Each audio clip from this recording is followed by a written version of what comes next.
G'day legends and welcome back to the Fanatics Clubhouse. We're here for another episode of Chin Music. Don't cry because it's over, smile because it's happened. We are at the end of an immaculate Australian Test summer and I am once again joined in the studio this time by my very trusted co-host Moises Henriques. Moe, welcome back to the Big Brown Couch. Thanks, Tommy. Pleasure to be here. Was that a bit of Harshay Bogle there again in the intro? I'm pretty sure I saw that somewhere in the last couple of days. You know I love Harsha. Harsha, if you're listening, we're big fans of yours and I know you're a big fan of ours. Moe, we're joined by an exciting guest today. Do you want to do the honours? Yeah, it'll be my absolute pleasure. A man that I've looked up to for a long time, and a lot of people argue changed England's fortunes against the Aussies in that very famous 2005 Ashes series. Played, I think, 82 test matches for England, averaged over 40 as an opening batsman. It's the great Michael Vaughan. Thanks for being here, mate. Thank you very much. I must say that you are my new paddle partner. So Moses made his paddle debut with me, playing against Silky and Benny. Yeah. Absolutely smashed them 3-0. So, yeah, great to be on the pod. Are you the godfather of paddle in the UK? I've heard whispers. No, I don't think I'm the godfather at all, but I love it. I absolutely think it's a tremendous game. Get a bit of a sweat on. If you have a few beers every now and again, it's good to get rid of the old beers on the court. It's the kind of game that I think it appeals for everybody. Moses on his debut kind of picked it up straight away, whether it's playing with my young daughter, with my mum who's just turned over 80. You can have a little bit of a knock with everyone, so it's a tremendous sport. Someone told me that you are to paddle what W.G. Grace was to cricket. Absolutely not. Oh, Tommy, I played that game yesterday and it was so much fun. It was the first time I've ever played. I picked a good partner in Vaughany. It was the two old blokes versus the two young blokes, and I should say he just ran them around the court. So, yeah, it was highly addictive. It won't be too long till I'm back out there, I don't think. Very good. Vaughany, you were the 7th person to ever get out handling the ball, and you are the first person to ever publicly plug Chin Music. We're forever grateful. In a rain break in Brisbane, you called out the boys on the Big Brown Couch. So there's lots of podcasts out there, and Moises Henriques got a new podcast called Chin Music. Obviously, you've been listening to us the whole way through. Absolutely, yeah. Well, you had BJ on. So any time that BJ's on a broadcast, I listen. Because I love BJ. BJ is the greatest person to work with, but you know he screws up a lot.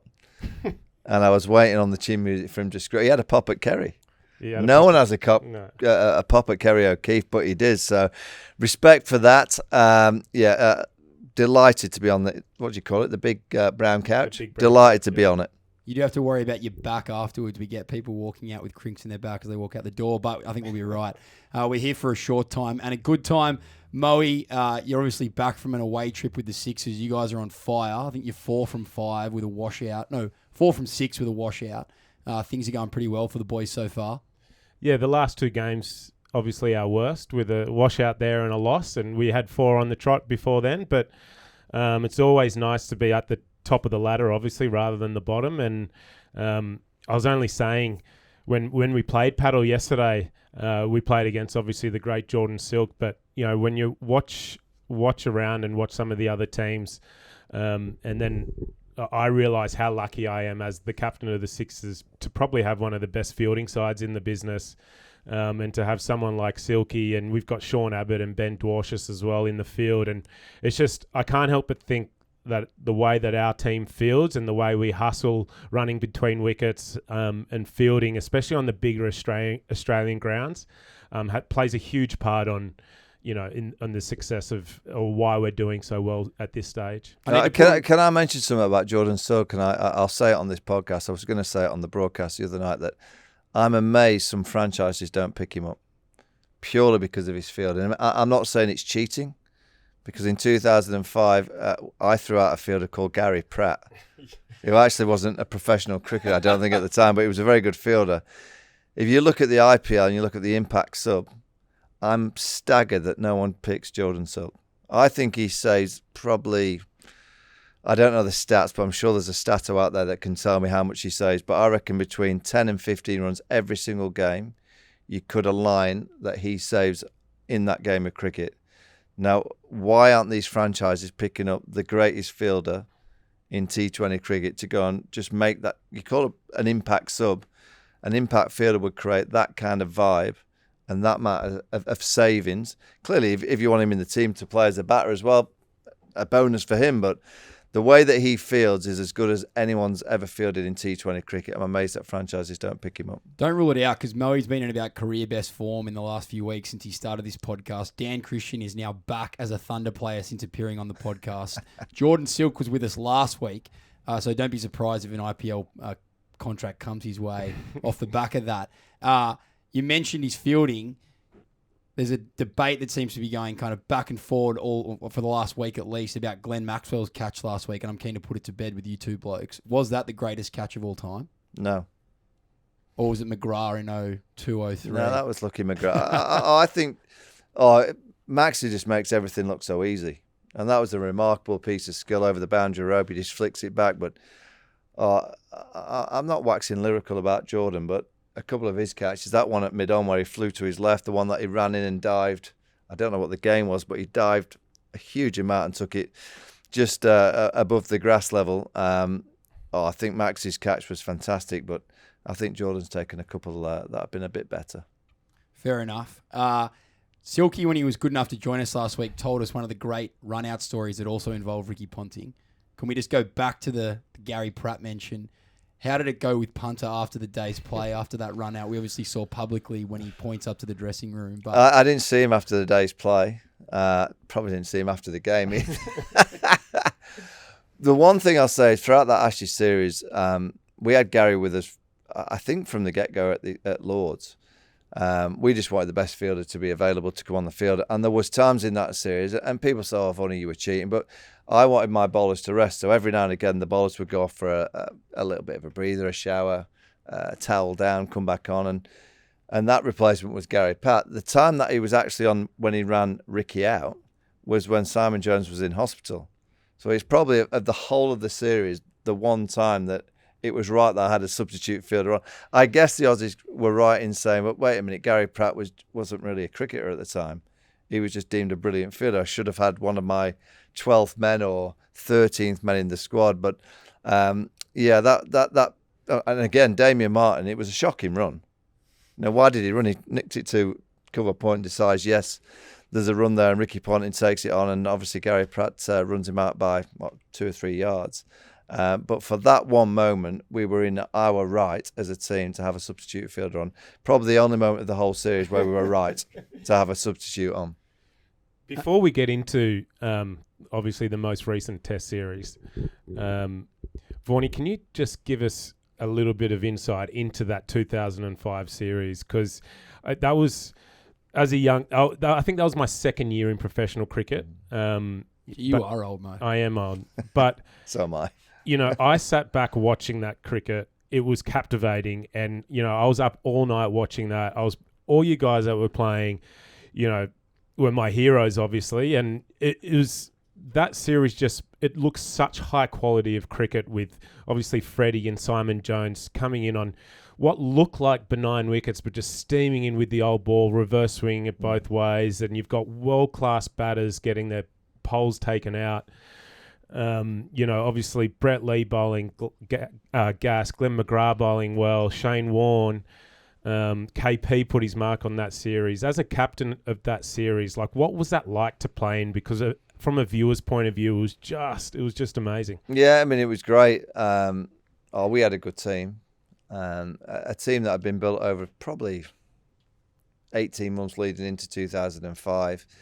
As a captain, you need to get 20 wickets.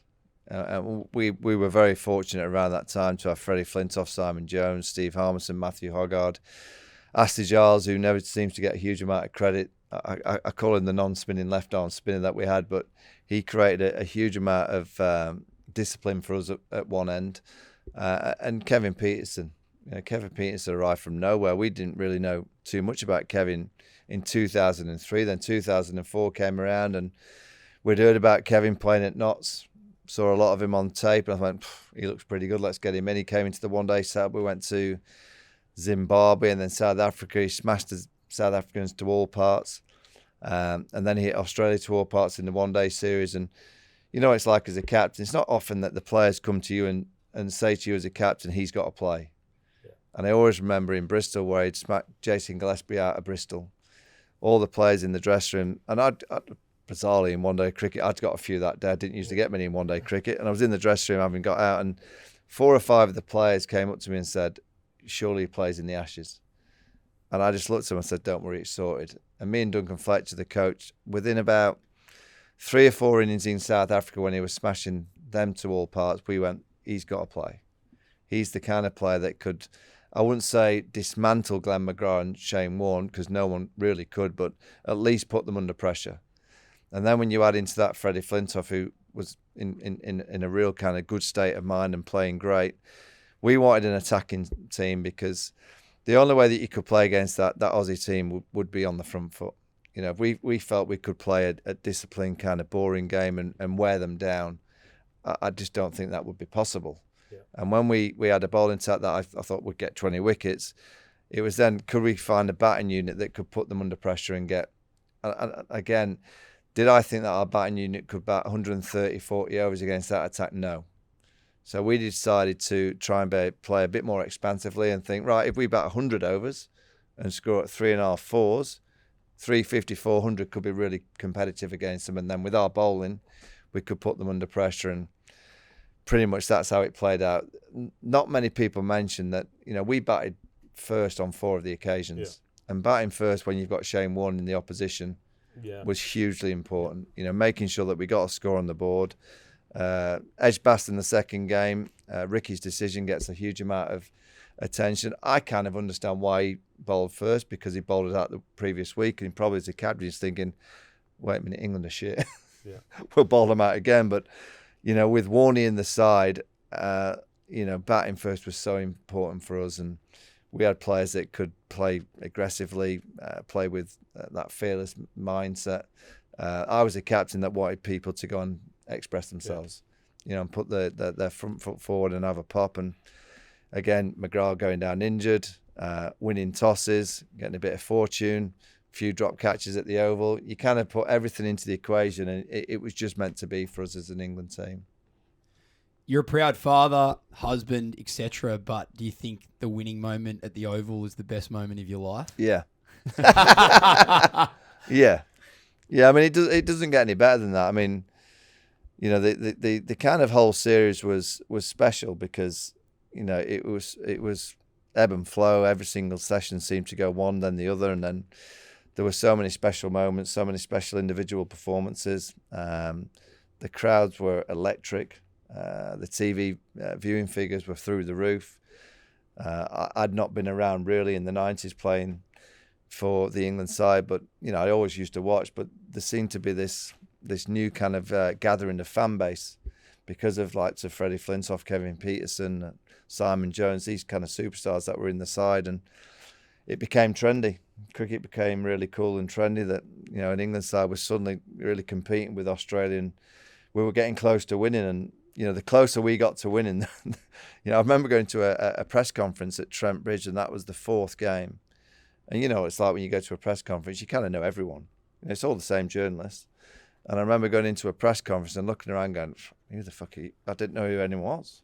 You know, they were all news journalists and, you know, people that I've never seen before in my life. And they all wanted to know about Freddie Flintoff, Kevin Peterson.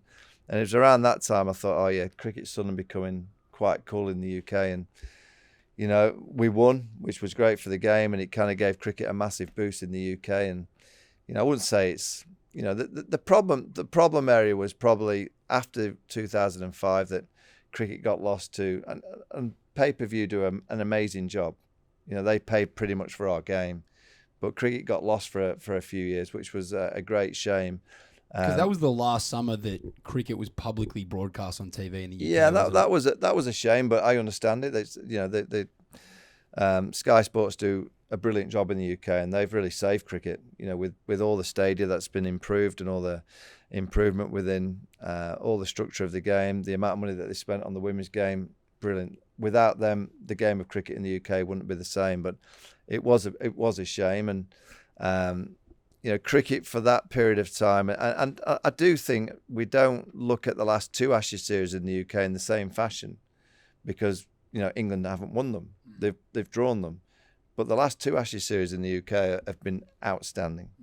They've been equally as good in terms of drama, quality.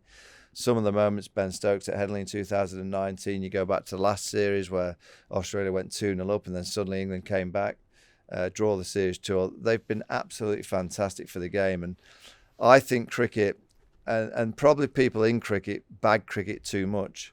I think cricket over the course of the last 4 or 5 years has been as good that I've ever seen it. You know, Test cricket in the last 3 years has been as entertaining as I've ever seen the game. You know, some of the dramatic finishes, some of the close contests, some of the shock results. Shamar Joseph last year, Sri Lanka beating England in the Test match at the Oval at the back end of our summer. There's some remarkable performances and games of cricket, but we seem to have a game where we all seem to bag the game. You know, cricket is, I believe, in as a good a state that I've ever seen it. There's never been cricket talked about as much as it is these days. You know, I just think everywhere, particularly here in Australia, this series that we've just seen, everyone wants to talk about the game. And you know, back home in the UK, we've got, you know, a team that plays this baseball way, which, you know, it's risky, it's controversial at times, it's flamboyant, it's mad, but everyone talks about it. So I think we're in a really good position in the game of cricket across all the different formats. Mo, you alluded to it before. The 05 Ashes series probably was the place where a lot of cricket fans today were kind of born out of. And I think in a similar way, this recent Test summer that we've just seen will have captured the minds of some young fans that will hopefully carry forward. We've just had the end of the Sydney Test, and it may have only lasted 2.5 days, but it was a roaring success. From a fan's perspective, I thought it was awesome. I heard that on day one, the SCG was 7 short of capacity. It was the 11th biggest crowd ever in the history of the SCG in all sport. The pitch was exciting, probably not the most favoured pitch for particularly I think batters on both sides. Bumrah got injured, which kind of changed things on the last day. He was the player of the series. Scotty Bowen had an awesome game, and you know, he continues to turn up when he plays. The place that I kind of want to start with you blokes is a little bit different though. I went back and I was looking at Vaughany's career, and kind of the 2 series as an Australian fan that stand out are 02-03 when you did well in Australia, and then obviously 05, which we've already touched on. And in both those series, the touring teams played 7 tour matches. And I think what that happens is that then in the big games, the Test matches, the teams are as prepared as they can be. If players are out of form in between Test matches, they get a chance to have a good bat. India only played one kind of warm-up game, and then I think they played the Prime Minister's 11 game, which turned into a one-day game, really. I know that scheduling's tight, and you and I were talking about it before the show, Vaughany. But is there a way that we can kind of start introducing more to a game so that the players are literally at the peak of their powers the whole way through a 5-test series? Well, I think I know Vaughany's answer to that, and that's just make the Test matches 4 days. So then you can fit a few more practice games in between as well. But it's going to be tough, especially for India, because the BCCI just scheduling. You know, they pack out their season. Those guys play more cricket than anyone else in the world. So it's going to be hard for them.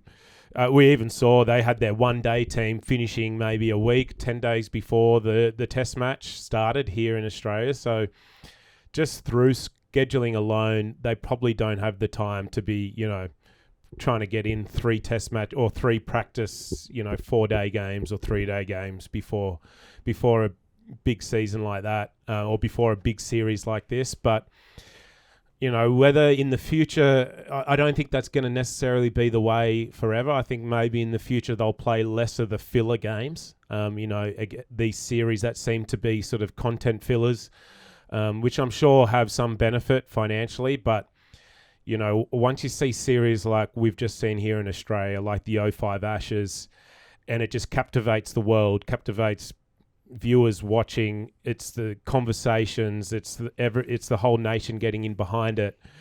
It makes you wonder why you even bother with some of those filler series. And as you said there, to make sure that guys are ready to play these big series, you know, the next one will probably be the Ashes.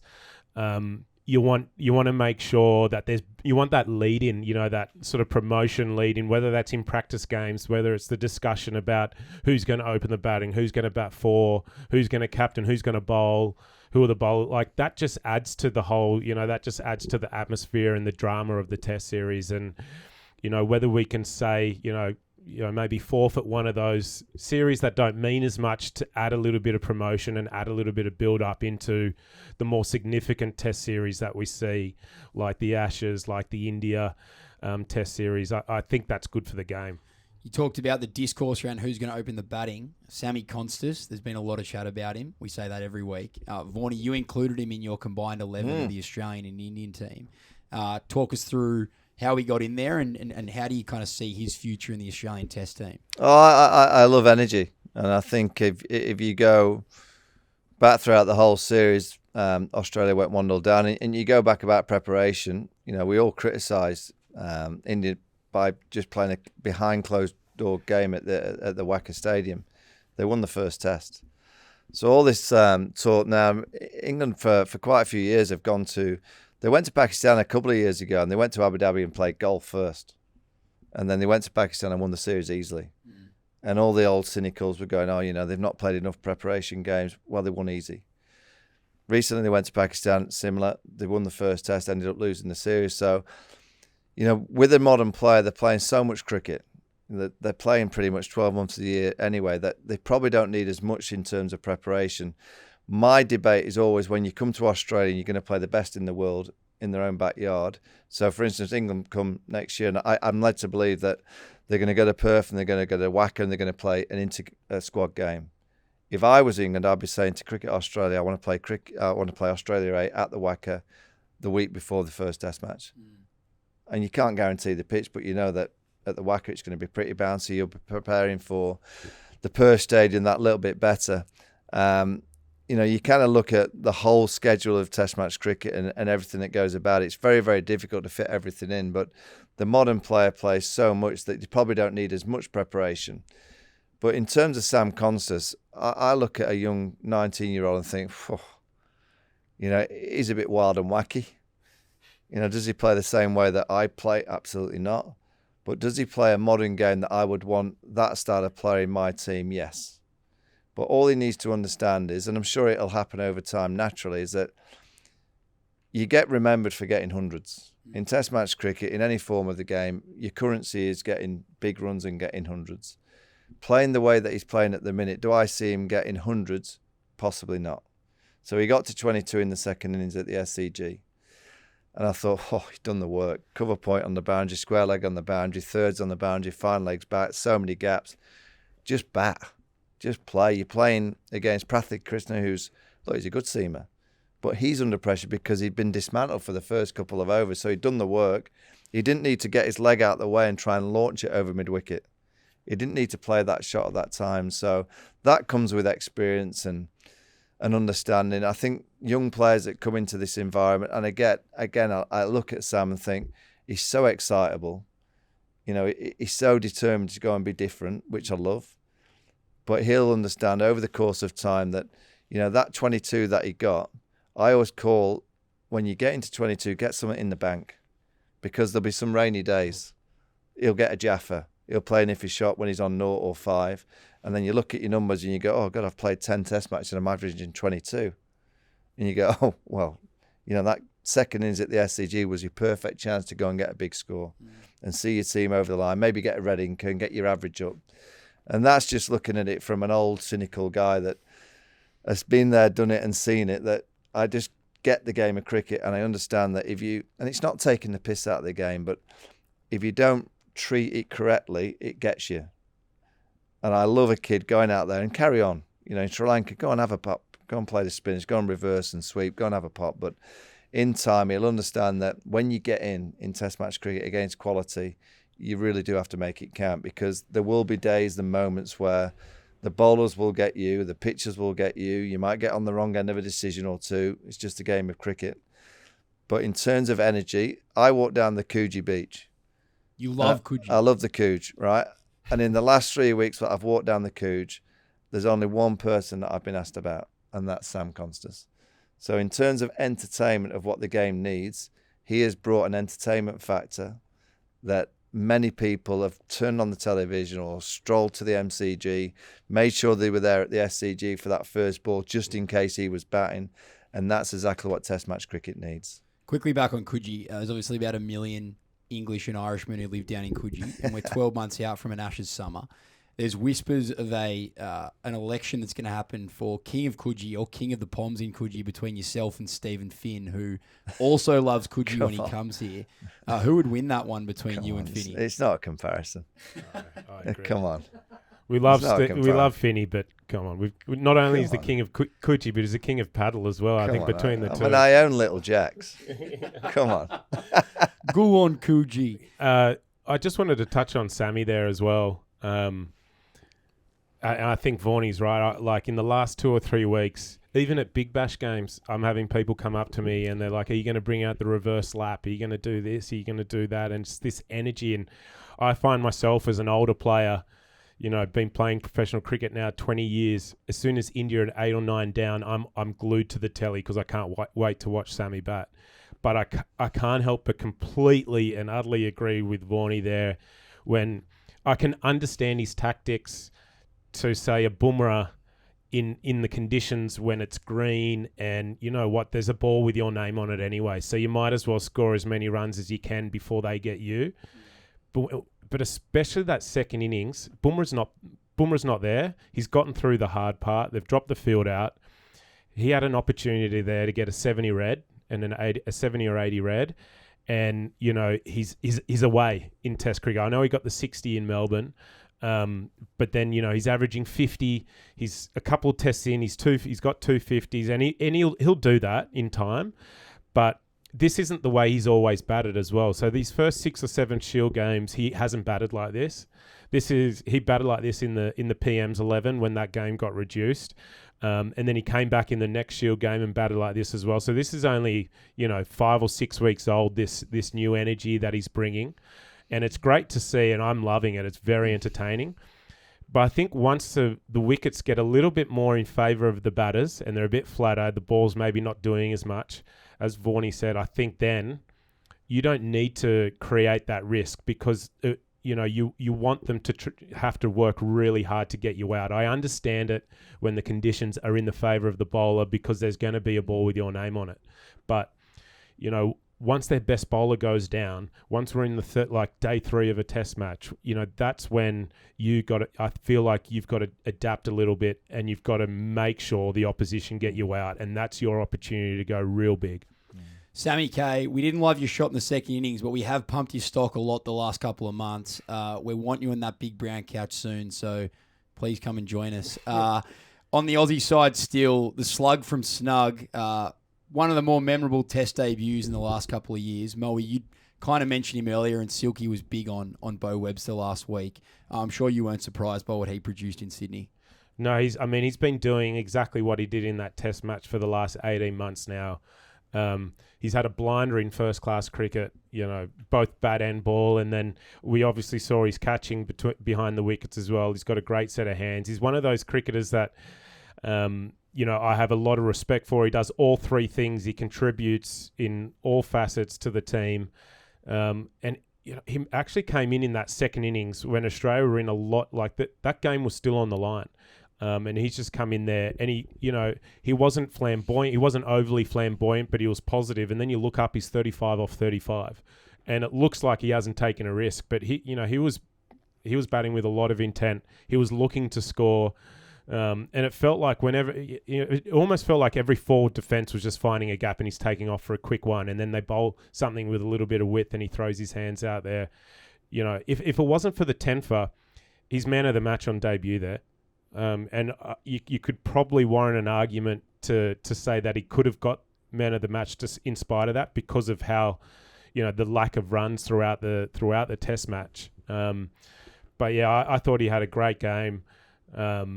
It was good to see someone come in from first-class cricket and, who's got a lot of currency under the belt in the last 2 years. And then in a series where the ball's dominated, he's come in and done well with the bat. So I think, he should be very proud of what he's done. And I'm sure there are a lot of bowlers in first-class cricket in Australia that are probably, just pretty thankful to see him, do as well as he has and think, oh, well, he's knocked around a pretty good attack there as well. Yeah, I tell you what he did that you don't see it often in the modern game is he stared at the ball so closely that he played it right under his eye line. A lot of them. Not an easy thing to do from 2 meters either. Yeah, he's got a big old tall frame, but there's not many players these days that really allow the ball to get under the eye line. A lot of the players get their hands out in front, and I think that's why a lot of the players that as soon as the ball moves, the momentum of the bat goes towards the ball, the snick carries through to the keeper. And if you're playing in that fashion, you mentioned his forward defence, Moses, and he was getting a lot of singles to the offside, just dropping it down on the offside, get down the other end. And again, I think it's almost like a skill and a trend that's kind of gone out of the game. A forward D, drop it down, get down the other end. And I looked at Beau Webster and think, a bit of old school coming in here. He played great. He looked balanced. He had great options on the front and the back foot. He played a Kevin Peterson style front foot kind of drive through the offside in the second innings. Big long levers, great. I thought, And the problem I was watching was, shit, Australia found a cricket that will be very good next year in the Ashes series. He just looks like a very cool customer, knows his game. He's played for a long time. He's 31 years of age, done great over the last few years. But as much as I celebrate the ramps, and I want to see all the flamboyancy, I wanted everyone to attack when they could. But I celebrate the forward defence and the leave as much as I celebrate any flamboyant shots because Test cricket allows you to do that. And Beau Webster, if you look at both his innings in the first and the second innings, he left the ball and he forward D'd and he got off strike down the other end. Now, that's, I don't know if coaches talk about it these days. I'm not too sure what's said in the sheds, but that for me is as important as smacking one through the covers or playing a pull shot. It's just rotating strike and just playing the game in the simplistic method that it's there to be played in. And when you're facing quality, particularly someone like Jasprit Bumrah, 90% of the balls are going to be there. He isn't going to bowl you one on your leg stump. He's not going to bowl you a short wide one. He's not going to bowl you a short one to pull away on the onside. He's going to be challenge your forward press. If you can forward press to and get off strike, you've got a chance of surviving at this level. I think the amazing thing about Beau is as well that because he plays the ball late and he's so strong through point, so a lot of his boundaries come through point, both front and back foot, teams will naturally drop point. And then because he plays the ball so late, and under his eyes, his forward defence naturally just goes a little bit squarer than maybe someone else who wants to meet the ball out in front. So as soon as they drop point back, it's like he's just got to run off every ball because his defence is so late. It seems to squirt out to point, and teams will drop point out so quickly. And you kind of feel like you're in the game as an opposition captain because the balls, you're like, he's defending square. You're not seeing the ball go back down the wicket, but a lot of the time he's defending square with a vertical bat. And it is when he does it 5 or 6 times in a row, then you can sort of understand 1 or 2, and then you're like, God, now I need to bring point back up, or you got to do something like that, and then bang, 4 through point again, and it's just a great skill to have to be able to play the ball under your eyes. But and I think that helps so much when, the moment he gets any width, as Vaughany said there, he has the ability to hit through point off the back foot and the front foot. So you just can't keep coming through channel to him. The next 9 or 10 months are obviously going to be a lot about Australia building towards the Ashes, and I'm sure in the UK you guys are hosting India. So while there's a massive series, there'll be a lot of chat about what's going to happen at the end of the year.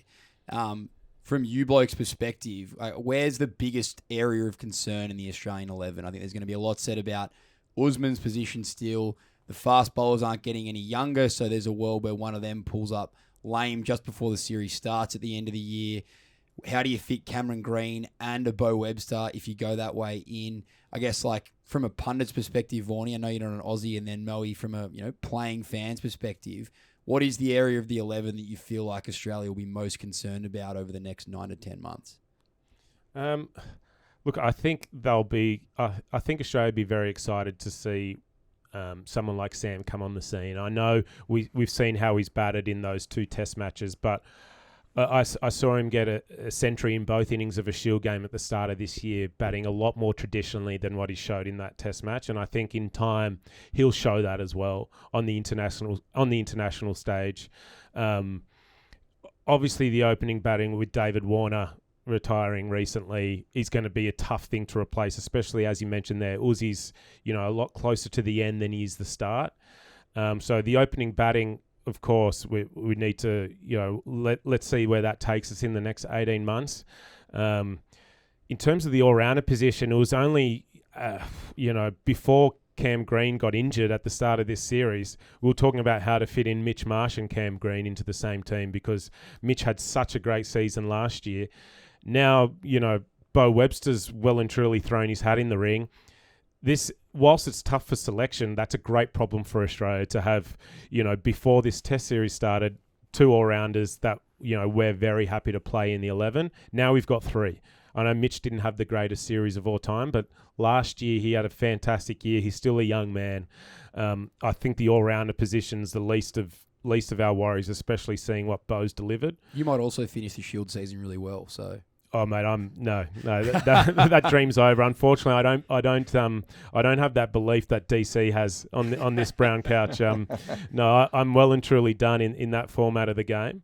And what these guys can do, and then we've got Aaron Hardy as well over at WA. Sean Abbott, who's improved his batting a lot in recent years as well. Michael Nessa. So the all-rounder position is well and truly. I don't think Australia need to worry too much about that. The fast bowlers, I just think they've all got such great builds. None of them carry too much weight. They're all so tall. They're also skillful as well, so they don't actually need to be bowling 150 k's an hour because they're accurate and skillful. But I think if we lose 2 of them, if we lose 1 of them, I don't think it's a big issue. If we lose 2 through injury, then we start. Then it's a different story because we still got Scott Boland anyway. And then once we're calling on the next guy, whilst there's a lot of talent out there, there's no one with the amount of Test wickets that we have at the moment. Obviously, there's a lot of Test wickets and experience at the moment. Jai Richardson looked like he'd done a bit of work on the squat rack while he's been injured. I saw him running around the SCG boundary this Test match, and he looked like he had 2 babies wrestling in his whites. So maybe he's done a bit to make sure he's a bit more durable for the next Ashes summer as well. Vaughany, what do you reckon? What do you reckon about where you see the Australian team? Oh, they're in, after Perth, I thought, England have got a chance. I thought there was a few cracks there that England could easily work on. But, over the course of the series, if you look back at the last 2.5 years of Australia's Test match cricket, I don't think they've played great. But in this series, I saw a team from Adelaide right through to the SCG, 4 games on the trot. I thought they were magnificent.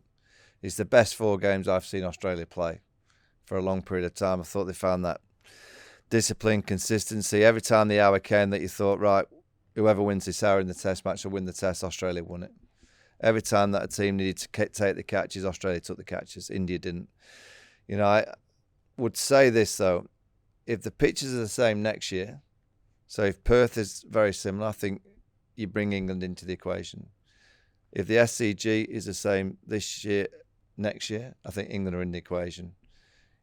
Brisbane did plenty. I think the more action there is in the pitch, I think the Baz bowlers will like. I agree. If it's a flatter surface and there's just a little bit there, I think the quality of Australia's attack will win. They're just outstanding. That quartet of seamers, and you could also argue if the pitch is going to be similar in Perth next year, Brisbane next year, and the SCG next year, and Nathan Lyon is a legend, over 500 wickets, you probably don't need your frontline spinner. So it might be that Australia, if the pitches are the same, and it's a huge risk, you'd go with the 4 big quicks. And I'd hate to see that because I don't really want to see an Ashes series where a world-class spinner like Nathan Lyon's not participating. I'm sure he will be, but I think the better the pitches, I think Australia win. If there's more spice in the pitches, you kind of bring the teams down to 3 or 4 individual performances. You've said recently that if you were picking the Ashes, the squad for the English team coming out next summer, you actually... Well, for the first Test, if the pitches are the same, you wouldn't pick a spinner. You would have Bethel and Root as your spinners. Yeah, I wouldn't play Bashir now. In Perth, I mean, again, I'm looking at, how England are going to win out here. And do I see Bashir getting 5 wickets in Perth? No. Do I see Jofra Archer, Mark Wood, Bryden Cars, Gus Atkinson causing problems? Absolutely. It sounds like a nightmare.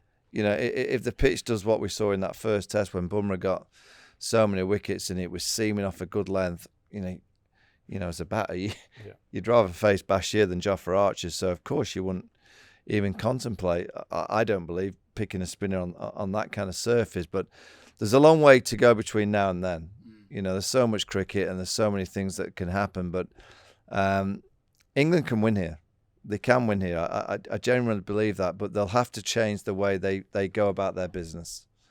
They're an amazing team. And as a pundit, a broadcaster, they're the best team in the world to follow because you're never quite sure what's going to happen. It's exciting. Every single minute you're on the edge of your seat, whether it's with the ball in hand, with the bat in hand. Ben Stokes is brilliant in the field. He creates all these kind of cool fields, and it's brilliant to follow. But you kind of watch the way that England play, particularly with the bat. And if they think that they can go out and play... So if you look at Sam Konstas, he goes out and plays in this fashion that gives the opposition a chance.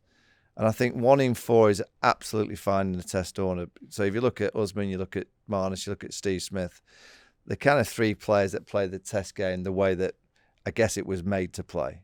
They play very conventionally and they would respect the ball, respect the pitch and just play. So you throw a firecracker in there. England have 3 of the top 4 playing in that fashion. And I've not seen in my time watching Test cricket in Australia, particularly with the Kookaburra ball, and again, you're talking facing quality. I've not seen firecrackers pay off that often against Hazelwood, Stark, Cummins, Boland. I haven't seen it. I've seen every now and again that someone might have a dash. Yasir Jazz was a perfect example, brilliant player. But not many can come off against that kind of quality. And if I was England, I'd be working on the first 25 overs, making sure we've not got too much damage. And once you get to 25 overs, the Kookaburra ball is a bit older. The pitch generally does a bit less. And from 30 to 80, then you go. And the way England play, they might score at 6 and over in that period. But for the first 25, 30 overs, if they're scoring at 2s, 2.5s, but they're only 2 or 3 down, I'd take that all day long because I think they've then got the power and the skill and the quality of players that they bat deep, that could really exploit the Kookaburra ball. If they come out just throwing their hands at the Kookaburra ball early, I think they'll be 50 for 4 on a regular basis. Their next test is obviously against India. And on India, they've now been whitewashed by New Zealand at home. They've come here and lost 3-1, albeit a couple of things go differently in Sydney, and it definitely could have been 2-2.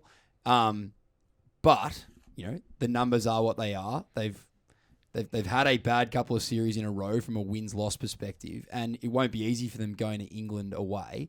Are they now at a bit of a crisis point? Gambier, he hasn't started great. Rowett's now, we don't know if he's going to play again. He kind of walked out the night before the last test. We don't actually know what happened there. Maybe you guys know. In Australia, we've probably seen the last of Kohli, Rowett, Jadeja, and we already saw the retirement of Ashwin. That's purely just because they're older. I'm sure, 3 of those guys at least will probably play more Test cricket. But where do India go from here? What do you expect to see from their team before the English summer? The one thing I don't think India need to worry about is cricketers. I think they'll find a few cricketers. They're going to be fine. Whether the cricketers will arrive to be really competitive in the UK, I'm not too sure. England, if you look at India arriving in the UK over the course of the last 15, 20 years, I think the last series that they won was 2007 or 8. England have got a great record with the Duke ball against the Indian batters, in particular when the ball's moving around. Jasprit Bumrah, I think, will be the captain. We saw what he did in Perth. We saw the competitive nature of what the Indian team produced at the SCG. I can't imagine Rohit Sharma will be back. You don't pull yourself out of the last test of a huge game. If he did, in fact, pull himself out. Well, whatever happened, he didn't play. So I can't see that he'll be back. Do I think Virat Kohli could come back and be at his best that he was many, many years ago? Probably not his best, but I think in the UK, there won't be that bounce outside off stump. It's pretty much a lower surface in the UK, so I think he'll be more able to score more runs in the UK. But I think England will beat them in the UK, and I think they'll beat them quite well because of the way that England play, the way that Ben Stokes has got his team operating. No Ashwin. I think Ashwin's always been a bit of a thorn in most team sides, but particularly England's. And India probably need to go through that small transition. It'll only be small because it'll only take the likes of Jarrell, Padikkal. Maybe Suryakumar Yadav needs to come into the side as well as a little bit of a difference, a point of difference to their Test team as well. I think he's an incredible talent that could be that X factor player in the middle of the innings for India. Their seamers will be fine in the UK. If Mohammad Shami's fit and Bumrah's fit, well, those two can win a series without any question. They can win a series on their own. They're that good. So you've talked yourself back into India a little bit. No, England will win. England will beat them in the UK. I have no doubt about that. I just think they'll have enough. But it won't take India long to get their kind of Test team back on track. Losing to New Zealand at home was an incredible shock, particularly on the pitches they produced. And I've never understood why India at home produce ragamuffins, pitches that spin so much. Because if you look at the history of Indian cricket at home, they generally play on good pitches, they get a load of runs, and the spinners come into the equation on days 3, 4 and 5, and they're usually better than the opposition. So why would you bring the opposition spinners into the equation on day 1? I've never understood that, and that was their downfall against New Zealand. But they'll be back, and as they should be. They've got bloody billions playing the game of cricket. They've got so many good cricketers, and it might be that they might just get back on track even quicker when the real senior players have moved out the way. That's just a debate that many will be having. Virat Kohli will disappear. I'm pretty sure he'll go quite soon. And it's sometimes when you have senior legends in your side, and I'm not saying that they're the kind of players that would stop the younger players coming through, but sometimes when you've got a group of younger players that are high quality, they just need to be on their own. And then they can really kind of fly and create their own legacy rather than being a part of the old school legacy. So, yeah, I think England will win. I don't think it'll be convincing, but I think England will win at home, but India won't be far away from being back. Yeah, I'm very concerned about if Bumrah, wasn't able to come onto that field day 3. I'm assuming the scans say something pretty bad. I can't see him playing. I'm only guessing it's stress fractures or worse. Otherwise, he takes the field, and I can't help but think India are in the game there if he's playing. If he's playing day 3, Australia chasing 160 plus. I mean, we're 4 for 70 without him playing. And he was the guy throughout the whole series that he was peppering all of our top 6. And if we saw, Siraj and Prasid causing that sort of damage, then you can imagine what Bumrah is going to cause. But as I mentioned, I think it was after the first or second test, my concern if I was an Indian fan would be what happens to this bowling attack when Bumrah's not there to lead it. And if they go to England with no Bumrah, I just don't think they've got anyone that can fill those boots, that can sit there and put the bowling attack on their shoulders and say, come with me. They're going to need someone else to do that. And unfortunately, I just haven't seen enough of the other bowlers. Obviously with Shami not there at the moment, I'm sure he'll be back and fine for then, but he's not getting any younger either.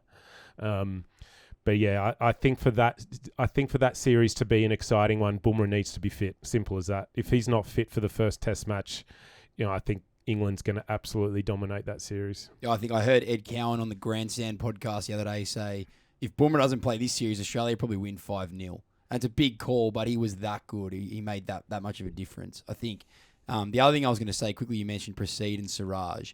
I think there's always been a perception a little bit that if India get on the back foot in a series, they'll kind of just, they won't continue to fight as hard as they otherwise may have. But it was pretty cool to see on that third day.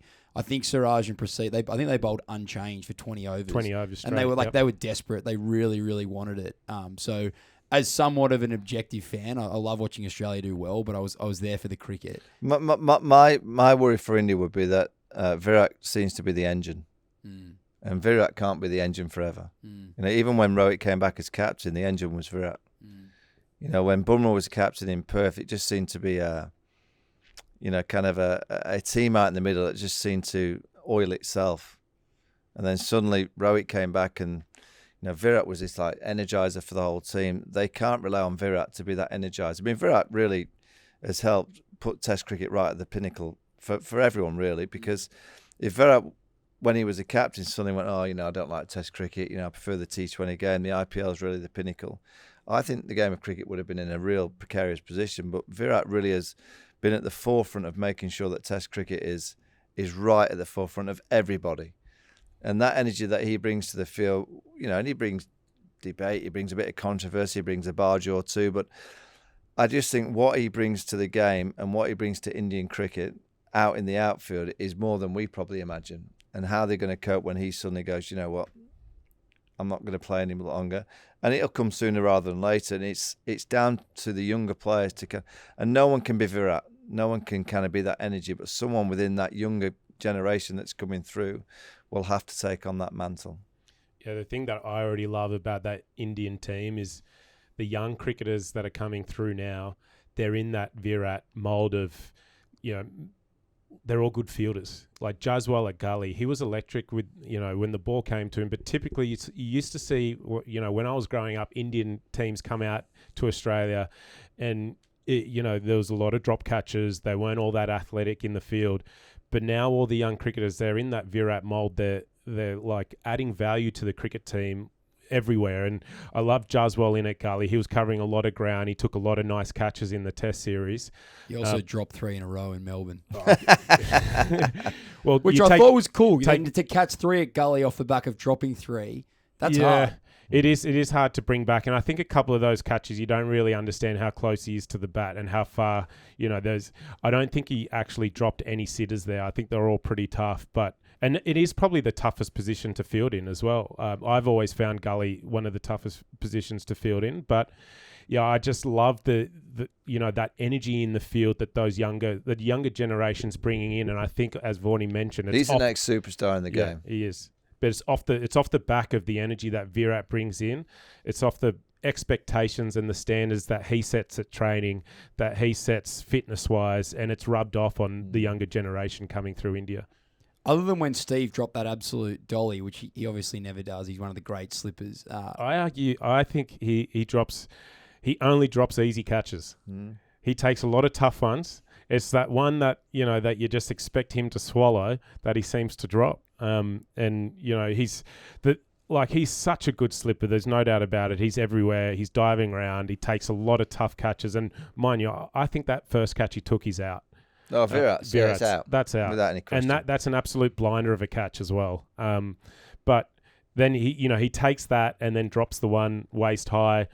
It's for me that's Smudger. He nearly hit him in the crackers. Yeah, it did. It seemed to me like watching the last 3 tests, it looked like Steve was back. Like, watching him in the field, he was fired up. He was getting very excited about wickets. Hopefully a big 12 months ahead for him with the 2 series coming up, the World's Test Championship and then the Ashes at the end of the year.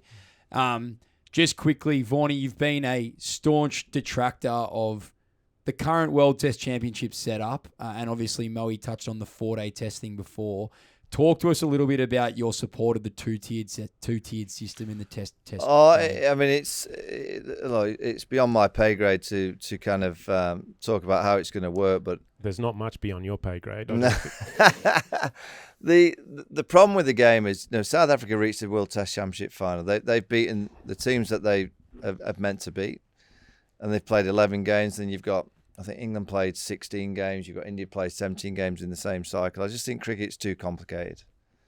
And I look at the whole schedule and I look at, so many T20 leagues around the world. I look at the 100 that we're trying to produce in the UK. The schedule is just far too packed. And I've been saying for quite a while that I just love a window for just test match cricket. And I'm not talking 4 or 5 months. I'm talking 3.5 months per annum. And if you look at the Formula One juggernaut kind of travels around the globe. And I'd love test match cricket to just travel around. So why can't it be that test match cricket, when cricket is in Australia, there's more test matches in Australia and New Zealand. And then we have a subcontinent leg of test match cricket. We have a UK leg of test match cricket. And I've looked at this kind of schedule, and it's impossible to schedule 5 days. And if you look at the last 3-4 years in particular, Test matches are finishing inside 3.5 days on a regular basis. We're talking a product now that is 300 overs on a regular basis. It's not a 450 over game. You know, the series that we've just been, India versus Australia, there was 1,455 overs across 5 matches. That's the third lowest in the history of 5-match series. You're going back to 1902. And it's because, number one, the pitchers are doing plenty. Now, the batters will argue that they want flatter wickets. I completely get them. But in terms of an entertainment product, that's what cricket is all about. It's been the most entertaining series that we've probably seen for a long period of time. And that's within games finishing twice in 3 days, Adelaide and here, and then Brisbane was a washout, but that probably would have finished in 3.5 days at least if the rain hadn't have come. Melbourne was spectacular. It went to 5 days, but that's now once in a blue moon. I think you said the other day on Club Prairie Fire there was like 8 draws in the last cycle of the World Test Championship. Yeah, in 86 games. Yeah. You know, so the modern player plays a more expansive game. More players are more attacking. You said something earlier, Mo. Once the ball's moving, in my time, you see it off and try and play it late. And you try and play the game to make sure the ball doesn't move for that much longer. You know, you bat for 20, 30 overs. Whereas a modern player goes, well, I'm not having that. I'll dance down and whack it over the top. So it's more entertaining. The last 2 years of Test cricket has been the most entertaining that I've ever seen. But it's not a 5-day product anymore. I completely get why the players would want it for 5 days, because they'll be fearful that if it went to 4 days, and I get they would, the administrators would go, okay, we'll squash it into 4 days, and those 5 days, we'll put it into a T20 tournament, or we'll have another T10 league. You know, so we need the administrators to be looking at the whole calendar, and 2 tiers is perfect because you want the best playing the best. Completely get it. I'd have 2 tiers of 6 and 6, and then whether it's 2 years, 3 years, whatever the cycle is, the team that finishes at the bottom of tier 1 would have to play the team that finishes top of tier 2 in their own backyard. And if they want to stay in tier 1, they've got to beat the team that finished at the top of tier 2. They have to beat them. And if they don't beat them, you know what? They go into tier 2 and vice versa. And again, it's beyond my pay grade to understand how it all works out, but I just want Test cricket to be the best format that we all say it is. And I think if we get it correctly done, I honestly think for broadcasters, because broadcasters pay the money, they pay everyone's wages. Well, within the game, everything's paid by broadcast. And if they do it correctly, I genuinely feel that Test cricket will be the best product by a country mile, and players will be paid a fortune to play Test match cricket, because as we've seen throughout this series where there's been 833,000 people come through the gates, that should happen every summer in Australia. You know, because Australia loves Test match cricket. The UK loves Test match cricket. The other big series that I want to see happen, I'd have it here or in the UK, India versus Pakistan would be the series that I want to see on a regular basis. And if you had a tier 1 league, clearly India and Pakistan would be in that, so they have to play each other. And if they can't play in India or Pakistan, and again, I don't quite understand all the politics, but we're talking cricket here, and I'd love India playing Pakistan in a Test series. It can't happen in their own backyards. Let's host it here in Australia or back in the UK. And I just think if those two play together, again, Test match cricket becomes that much stronger, that much more profile. You only have to look at, if India play Pakistan in a World Cup, there's billions. Look at the screens. And if they were playing in a Test series regular, and again, whether it's here, UK, Dubai, Abu Dhabi, wherever it may be, you know, it'd just be the goodness of Test match cricket. Again, I could speak for hours about why, but Test cricket is the best format, but it won't stay as it is as a 5-day product. It will not stay as it is, because we'll eat into too many other things within the calendar. And if you think about a 3-match series, it's a 4-week program. You go to the country, you have a few days to prepare, and 3 matches over the course of the next 3 weeks, and you get out of there. It's a similar. I just think it's an easier schedule to put together than in 5 Vaughany, days. fortunately for you, a couple of the big ICC wigs are huge fans of chin music. So Vaughany just said it. I think ICC. it'll happen. If you think about 2 tier, if you go on, we're going to have 2 leagues. 10 years ago, people would have absolutely lambasted you. You go back, 20 years ago, Geoffrey Boycott said, there'll be day-night test match cricket. People lambasted him. Guess what's happened? Day-night test match cricket. It generally takes time for people to realise that the game has to move forward. And the fourth day would become the most dramatic day. The fifth day, and I'd love test match cricket to stay as 5 days.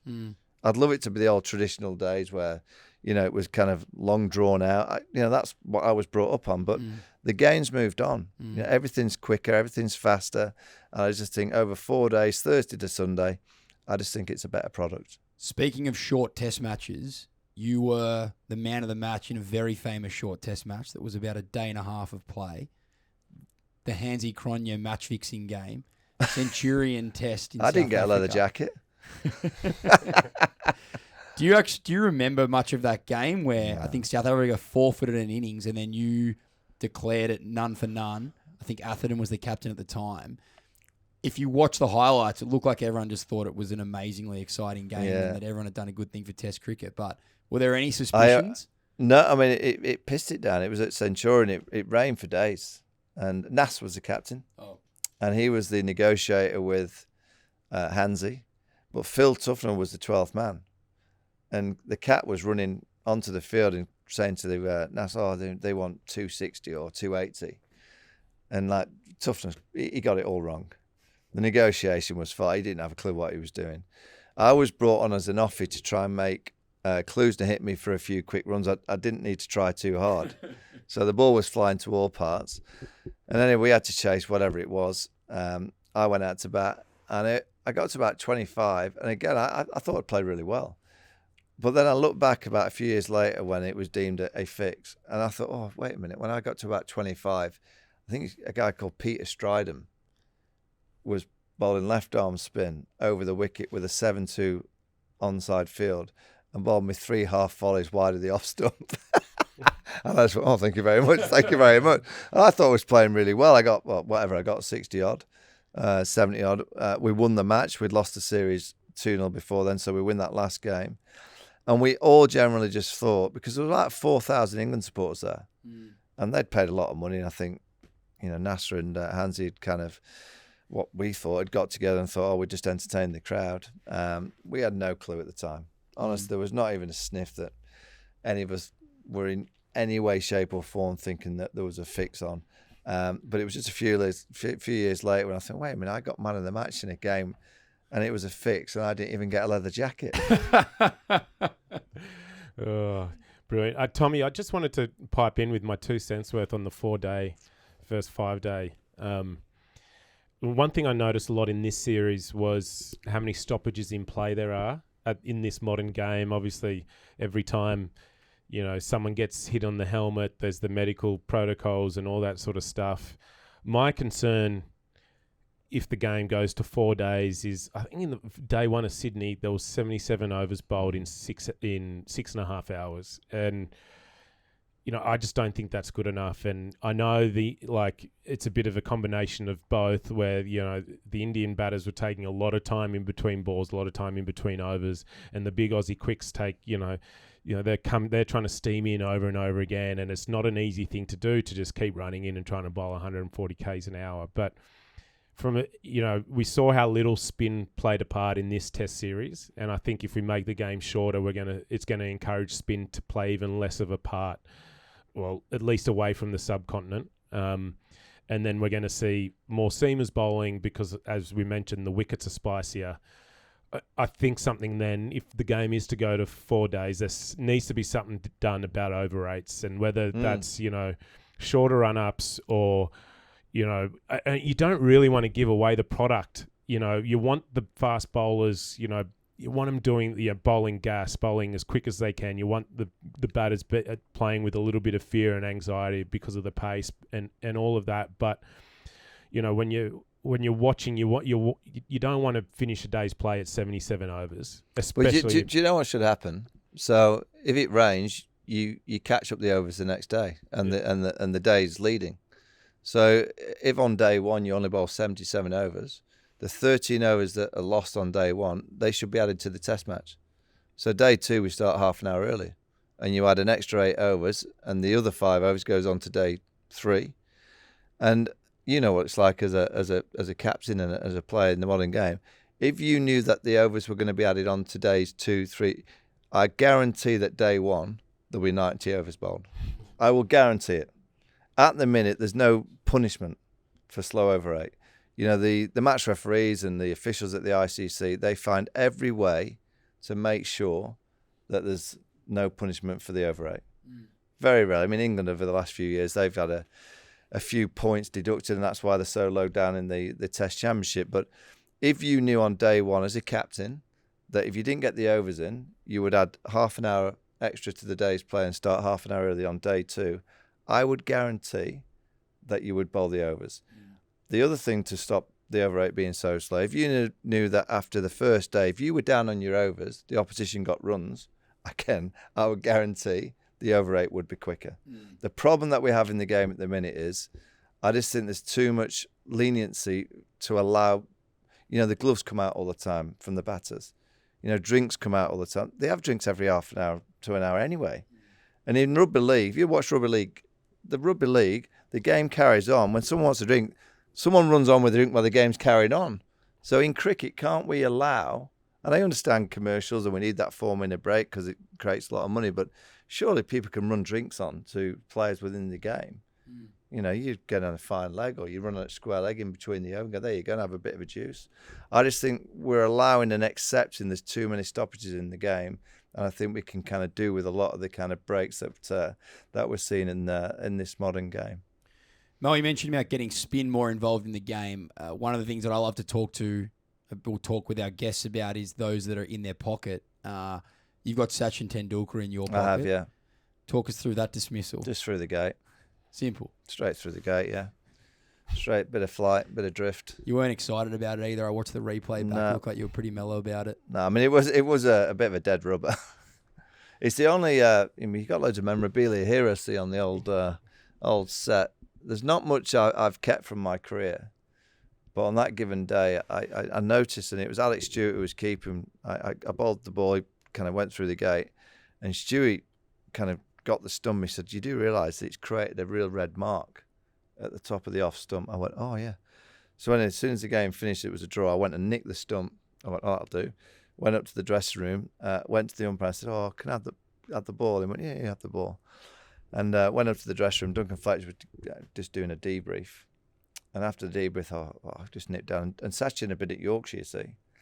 So I nipped down to the Indian dressing room, walked in the dressing room. Saraf was giving his team talk. And I looked, I went, "Oh, sorry, I've come at an awkward moment." He went, "Oh, no, come in." I went, "All right." Walked up to Sach, said, "Sach, any chance you could sign the stump on the ball?" It's the only thing I've got in my house. Sure, you've got a couple of the stumps from the 2002, 2003 series. Is that the best you've ever batted? Yeah, I think so.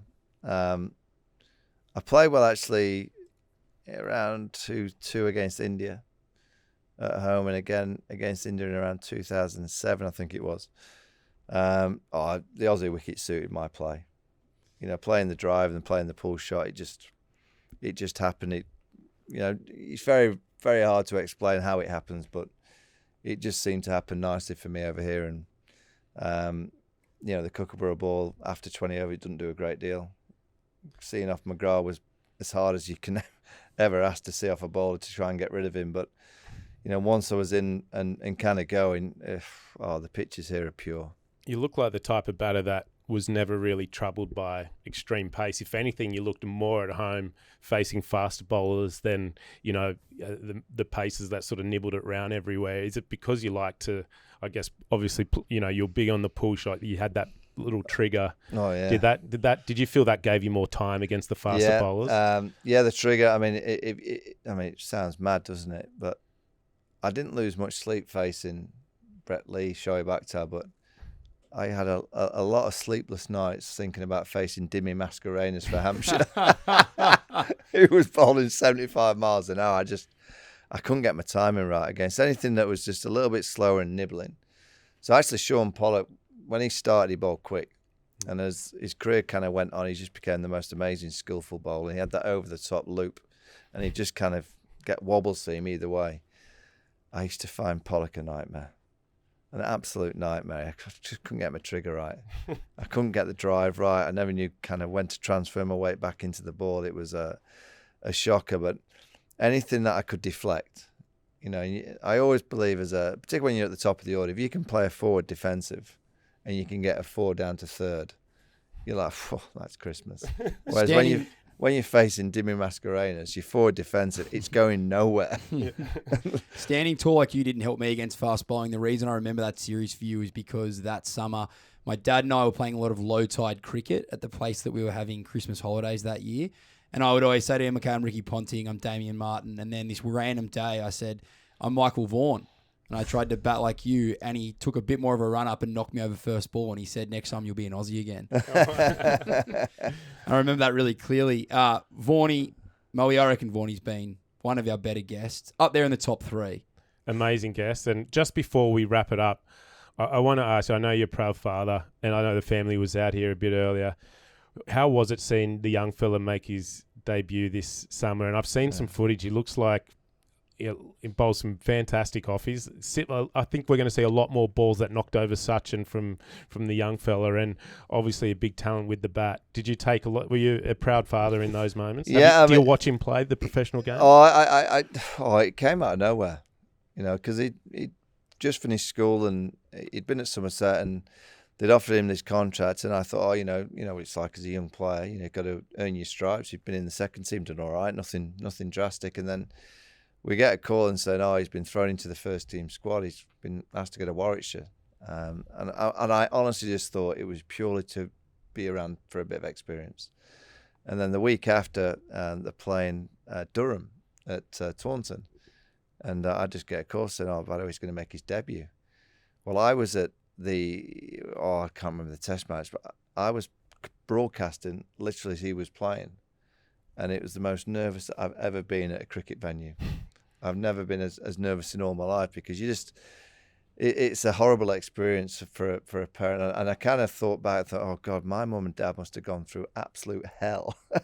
Like walking, particularly batting. I think bowling's easier because you can bowl a bad ball and you've got another ball. But batting, God, it's a horrible experience being a father or a mum just watching their young son or daughter go out to play. But the most important thing, and I don't really get involved, I don't go that often, but as long as he's enjoying cricket, it's like Mo, you just want, the vibe of being in a dressing room, whatever the dressing room is, whether it's for the Sydney Sixers, New South Wales, Yorkshire, England, Australia, playing at home for Alder Edge Cricket Club, it's all the same dressing room. The experience that you'd hope that your young kids will have will be the same experiences that we've had. That is just a load of fun. Hopefully do okay. I hope he has a crack.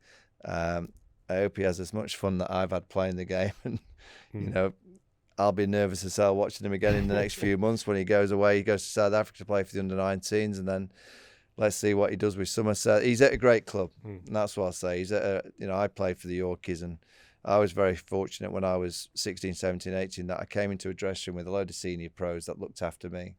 And the likes of Tom Banton, Jack Leach, Tommy Abel, all the guys, the Overtons, they've been fantastic with him. So, I'll be nervous, but all I ever say to him is just have a crack, have a bit of fun, enjoy it, and see where it takes you. Vaughany, we've loved having you on. Looking forward to having you back in Coogee next summer for the Ashes. Coogee, yeah. Steve Finn just messaged through. He said, you can let Vaughany have little Jack Horner. I'll be at the top of the pavilion holding court. Yeah, he goes to posh way, doesn't he? Yeah. Mate, thanks a lot for coming on.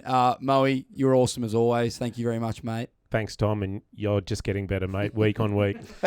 If you would like more Chin music, please follow us, subscribe. It makes a big difference. You can find us on Instagram, Facebook, YouTube, at The Fanatics. We've loved doing it. Happy New Year. 2025 is going to be a big year for cricket, big year for Chin music. Cheers, everyone. Well, there it was, ladies and gentlemen. Yet another episode of Chin Music. If you enjoyed it as much as we did, please hit the like and subscribe button somewhere under here, and we'll see you on the next one. Oh, yes, Moe.